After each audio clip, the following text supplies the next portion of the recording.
चला सगळ्यांना शुभ संध्याकाळ, शुभ संध्याकाळ, शुभ संध्याकाळ. आपला ज्ञानबोध गंगा कार्यक्रम सुरू आहे. कार्यक्रमाचं जर नाव बघितलं तर ज्ञान आणि बोध यातला फरक आज ग्रुपवर तुम्ही टाकायचा आहे. ज्ञान म्हणजे काय आणि बोध म्हणजे काय? तर त्याची गंगा आहे. तर जे सुज्ञ लोक आहेत त्यांनी ज्ञानाचा अर्थ सांगायचा आणि बोधचा अर्थ सांगायचा.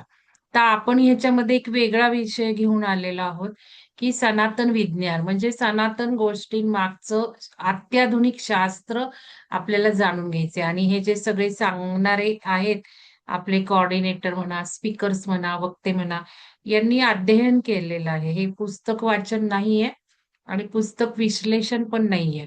कारण एकच सोर्स नाहीये याच्यात. त्यांनी अभ्यास केलाय वेगळे-वेगळे व्हिडिओ वापरून, वेगळे-वेगळे पुस्तकं वापरून. आपण जे काही पुस्तकं घेतली यातली सगळ्यात जास्त सुवर्णा मॅडमकडेच आहेत.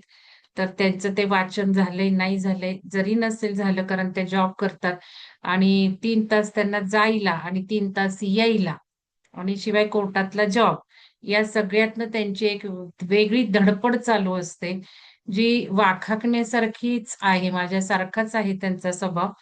फक्त थोडे 1-2 गोष्टी आपल्याला मी ज्या काही खटकतात त्या सूचना करत असते. त्यांनाच नाही तर सगळ्यांनाच करत असते.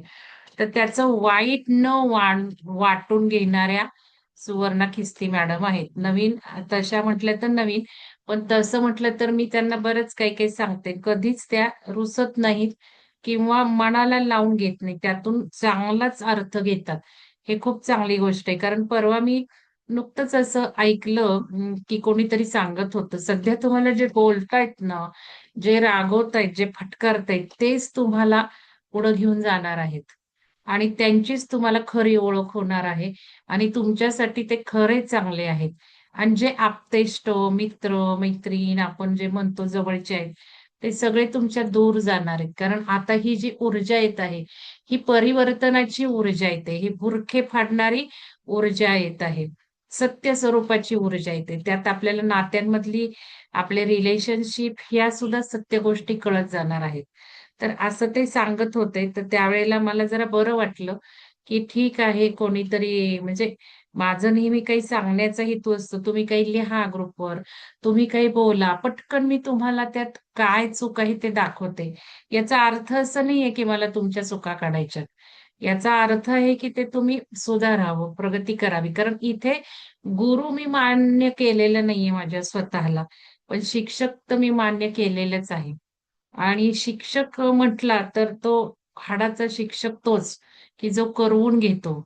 तर या करवून घेण्यासाठी त्या नात्यातनं आपण वागत आहोत.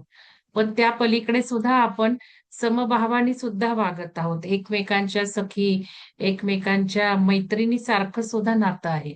तर आजच मी ते डिस्कशन ग्रुपवर सांगितलं, की हितगुज चालूच आहे. कारण आत्ता विषय मांडला होता डिस्कशन ग्रुपवर, की सध्या आपल्या घरात कोणीच नसतं कुटुंबात. संवाद होत नाहीत. 4 भिंतीच्या पलीकडेच सगळे आहेत. घर म्हटलं तर घरात जे काही 2-3 माणसं आहेत, ती पण रूममध्ये दारं लावून घेत असतात आणि जो तो एक टीव्हीमध्ये असतो, नाही तर मोबाईलमध्ये असतो. त्याच्यात मग्न असतो, की हितगुज अशी खूप कमी झाली आहे. तर मी त्यांना म्हटलं, "आपण आहोत एकमेकांना हितगुज करायला. असं काही नाही. त्यातून माझा वेळ बराचसा दिवसातला त्याच ह्याच्यात जातो, की हितगुज तुम्ही करा. मला सांगण्याचा हेतू असा होता त्याच्यावर तुम्ही ओपन अप व्हा मला. आणि एक काय म्हणतात त्याला, जे काही खतखततंय मनाच्या गाभ्यात, हे कुठेतरी मोकळं केल्याशिवाय आपल्याला त्याचे जे वाईट परिणाम आहेत ते कमी होत नाही.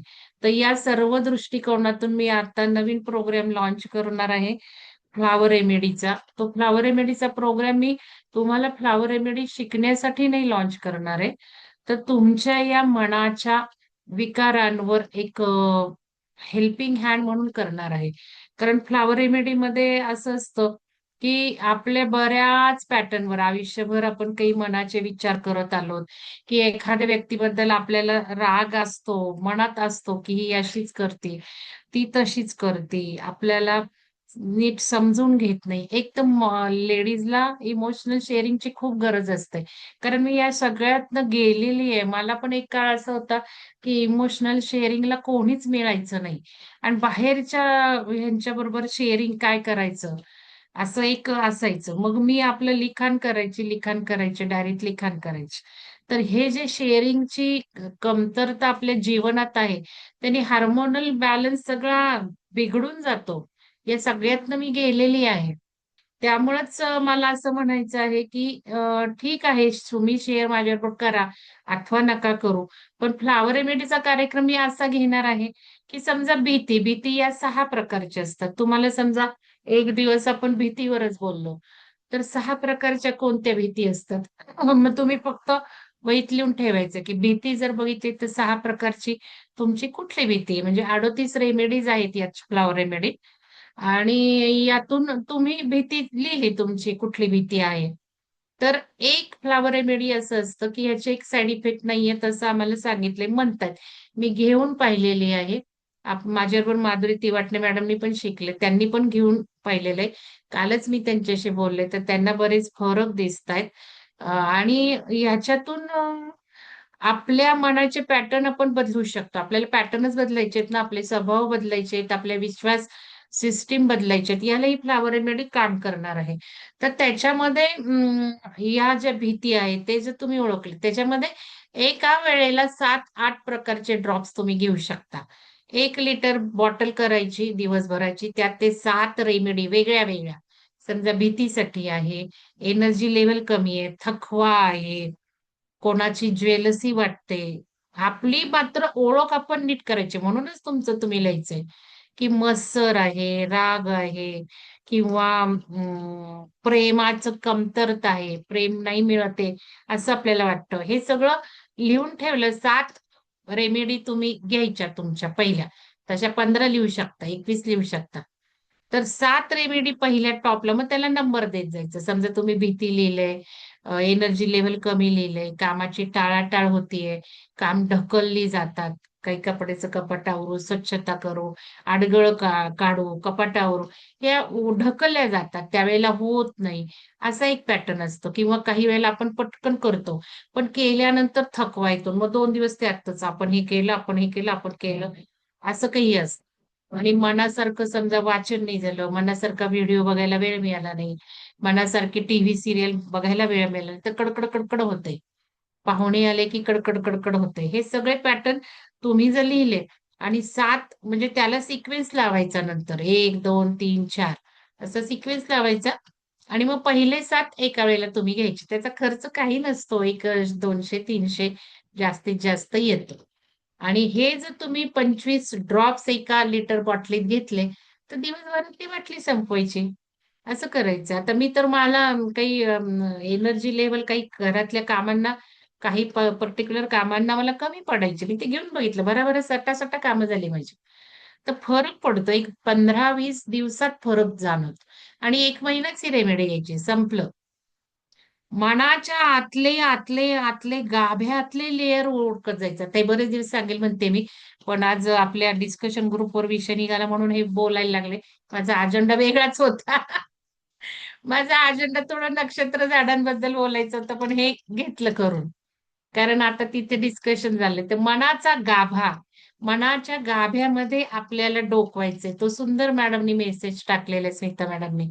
तर मग मनाच्या आतमध्ये आपले बघितलं ना, तर सगळ्यात आतला लेयर कुठला? म्हणजे खूप गंभीर लेयर, की जो आयुष्यभर आपण सहन करतोय. आपल्या लहानपणापासून, आपल्या यंग वयापासून आपण सहन करतो. त्याला आतला गाभा, आतला लेयर म्हणायचं.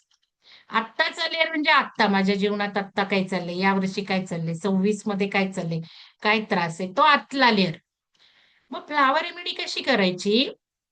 सगळ्यात बाहेरच्या लेयरवर आधी घ्यायचे 7 रेमेडी. बाहेरचं लेयर. तसे नंबर लावायचे तुम्ही. पहिल्यांदा ते 7 घ्यायचे, की बाहेरचा लेयर. मग ही रेमेडी घेतली, की तो लेयर सगळे ढसळून जाणार. विरघळून जाणार ते लेयर. मग जरा आतला लेयर. असे 2 लेयर तरी करा. नाहीतर 3 लेयर करा. मग एकदम असा. तसे लेयर करून 7 दुने 14, 21 पर्यंत करू शकता. आणि ह्या रेमेडीचा खूप फायदा आहे. म्हणजे बघा आपले ऍक्सिडेंट झाले, कुठं अपघात झाला, कुठं मृत्यू झाला, आपल्या जवळच्या लोकांचा तर याने खूप खूप त्रास होतो आपल्याला.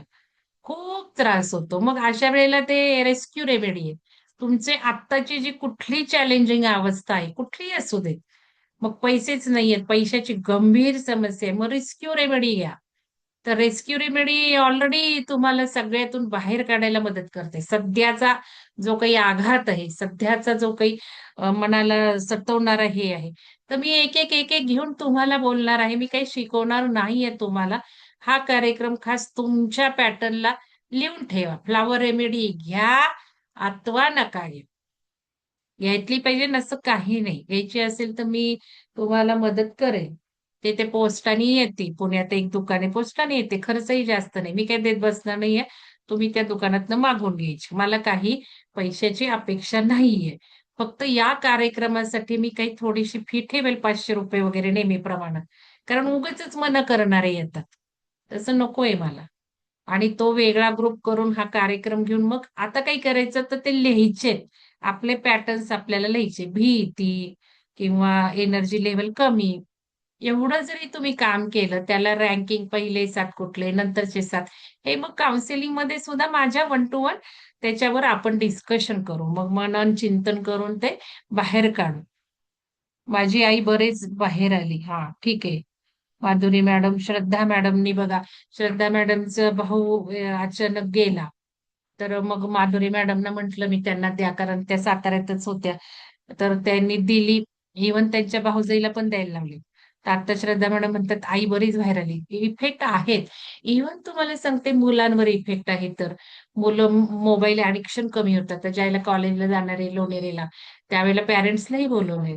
मी हे सांगणार आहे, हेल्पिंग हँड देणार आहे मोबाईलमधनं ॲडिक्शनमधनं बाहेर येण्यासाठी. ज्या पॅरेंट्सला घ्यायचे ते घेतील, ज्यांना नाही घ्यायचे ते नाही घेणार.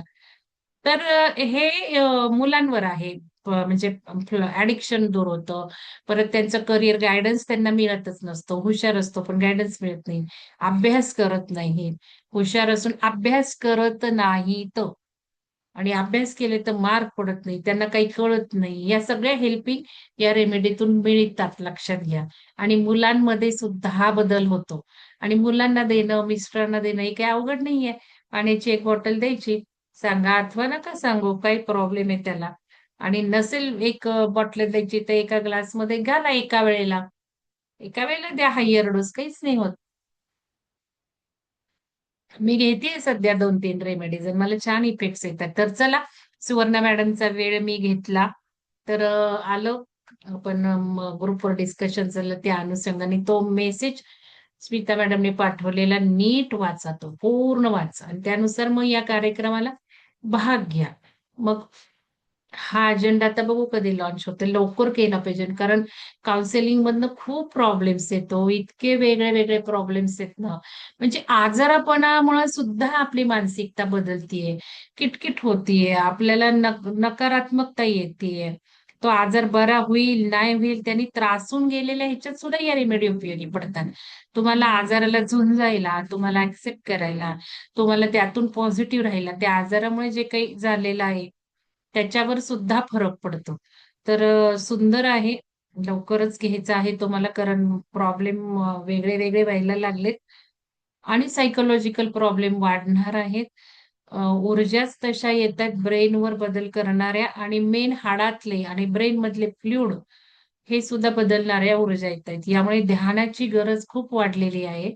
ध्यानच यातून आपल्याला म्हणजे एक समाधानी म्हणता नाही येणार, पण ध्यान आपल्याला थोडं पीसफुल ठेवेल एवढंच, की ध्यान केलं म्हणजे होणार नाही असं काही नाहीये.